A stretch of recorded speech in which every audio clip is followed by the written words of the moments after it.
Bonjour à toutes et à tous, j'espère que vous allez bien. On se retrouve pour le brief du mardi 8 juillet, il est 10 heures. Aujourd'hui, on va parler donc des news économiques, du ratio long and short, du funding, open interest, des liquidations. On regardera ce que font les whales en finissant par l'analyse technique de Bitcoin.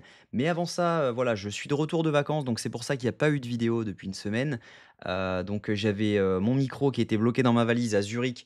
Donc c'est pour ça tout simplement que je n'ai pas fait de vidéo hier. Mais en tout cas, voilà, c'était un plaisir de revenir parmi vous. On va reprendre les briefs journaliers.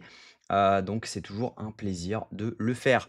En tout cas, j'espère que voilà, mon absence ne vous a pas trop impacté, mais voilà, on est de retour et ça fait bien plaisir. Donc on commence. On a, short Bitcoin hier, donc autour des 109-108 sur la school.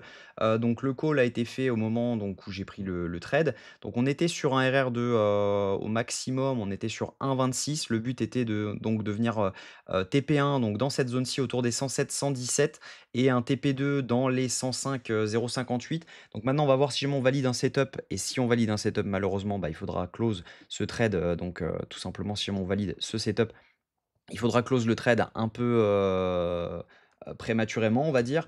Mais, voilà, moi je pense toujours qu'on va venir swept, au moins les 106. Ensuite, si jamais on valide un setup, bah, ce sera tout simplement un TP et potentiellement on pourra ouvrir un long sur un setup pour aller chercher plus haut.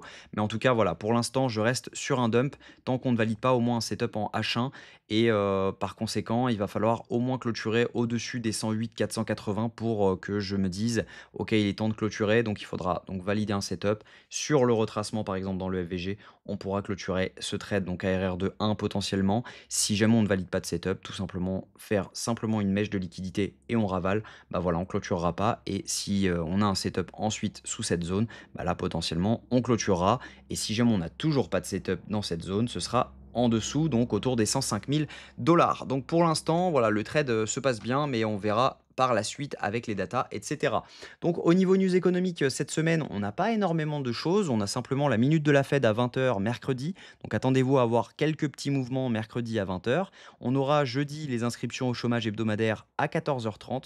Et sinon, c'est à peu près tout pour cette semaine. On n'a pas grand-chose cette semaine. On va arriver dans les moments calmes de l'année. Donc ne vous attendez pas à avoir des gros mouvements intenses. Voilà, jusqu'à mon avis la rentrée, on n'aura pas grand-chose sur les marchés.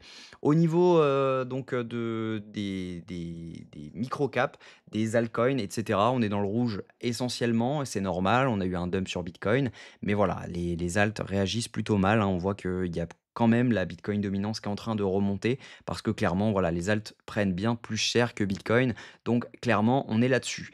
Au niveau, funding open interest, ce qu'on voit, c'est qu'on a une majorité de longues qui s'ouvrent, même si jamais vraiment on est sur, du pas grand chose, hein, il se passe pas grand chose. Mais on voit quand même qu'on a un tout petit up de l'open interest avec un up, donc des fundings, ce qui veut dire que ici on a eu, des bottom longues, qui se sont pris. Donc par conséquent, on accumule des liquidités au sud. On est, quand même sur une accumulation de liquidités au nord, donc on n'est pas à l'abri de venir faire une prise de liquidité pour ensuite pouvoir repartir à la baisse. Donc il faudra faire attention à ça. L'idéal, ce serait que ce soit une simple mèche et qu'on ne valide pas, de setup parce que sinon ça nous obligera à couper ce short. Ce qu'on voit ici, c'est qu'on a eu pas mal de longues également qui s'étaient ouverts, hein. On voit que c'était une majorité, donc on voit une hausse de l'open interest avec une hausse des funding ici, avec une rehausse de l'open interest et rehausse des funding juste ici. Donc ce qui veut dire que ici c'était une majorité de longues qui s'étaient ouverts. On est venu potentiellement les clôturer quand on a fait cette mèche de liquidité juste ici. Et donc par conséquent, on pourrait potentiellement maintenant rebondir. Donc il faut faire attention à ça. Mais il ne se passe pas grand-chose en tout cas actuellement au niveau open interest. Si on regarde au niveau liquidation, ce qu'on voit, c'est qu'on a un cluster autour des 109 880 dollars. Donc c'est potentiellement l'autre zone de short. Mais on voit quand même qu'on a pris quelques liquidités. Donc ça peut être dangereux de venir short. C'est plus un TP de longue qu'une zone de short si jamais on vient chercher cette zone. Sauf si on avait un setup ensuite qui se valide. Mais voilà, la zone de TP potentielle, en tout cas, c'est les 106 947 dollars pour venir chercher un TP de ce short. Et si jamais on se met en weekly, donc sur les liquidations donc de la semaine, on voit qu'on a un énorme cluster à venir prendre autour des 106 500 dollars. Donc ça, ce serait potentiellement le TP de ce short. Si jamais on regarde au niveau de ce que font les whales actuellement sont en train de vendre massivement. Donc ça, c'est plutôt intéressant. En général, quand on a des mouvements comme ça, elles sont précurseurs donc des mouvements à venir. Et donc potentiellement, on pourrait avoir donc un vrai redump ensuite, si jamais on revient dans cette zone, et ensuite avoir potentiellement un rebond une fois les liquidités prises dans cette zone. Donc ça pourrait être vraiment intéressant parce qu'on n'a pas vraiment d'achat au niveau spot. Donc techniquement, moi je trouve qu'on est toujours baissier actuellement. On a fait notre mèche de liquidité au-dessus des étoiles high que nous avions juste ici. Donc on est revenu ensuite prendre les liquidités, revenir chercher la zone OTE. Donc potentiellement au niveau de ce rejet, on pourrait très bien revenir pump dans cette zone-ci pour derrière ensuite venir chercher les liquidités au minimum, donc dans les 107 000 dollars et voir venir chercher les 106 500 dollars, donc la zone de liquidité dans laquelle je vous ai montré là où sont les liquidations. Donc voilà, le plan, moi pour moi, c'est toujours un dump. Tant qu'on ne valide pas, donc au-dessus des 109 600 dollars, on reste baissier. En tout cas, on peut très bien faire une petite prise de liquidité.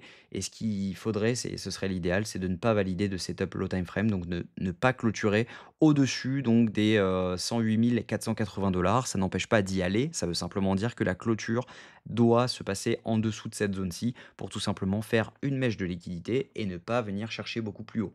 Donc voilà, voilà le plan. Moi, je reste baissier actuellement. L'idéal, ce serait de venir chercher donc les 107 000 dollars et ensuite potentiellement valider un setup low time frame pour pouvoir se placer en longue et venir chercher donc les 110 600 dollars. Donc voilà, j'espère que cette vidéo vous a plu. Si c'est le cas, je vous invite à vous abonner, à liker cette vidéo et à commenter ce que vous en pensez.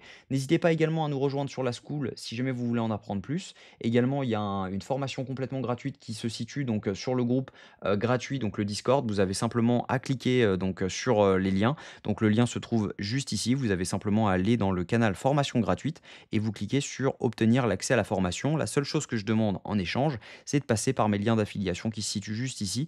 Donc c'est complètement gratuit. C'est une formation de 70 pages pour les débutants et intermédiaires. Et ensuite, pour ceux qui veulent se former encore plus et devenir experts, ça se passe directement dans la School. Je vous souhaite une très bonne journée. On se retrouve demain à la même heure. Prenez soin de vous.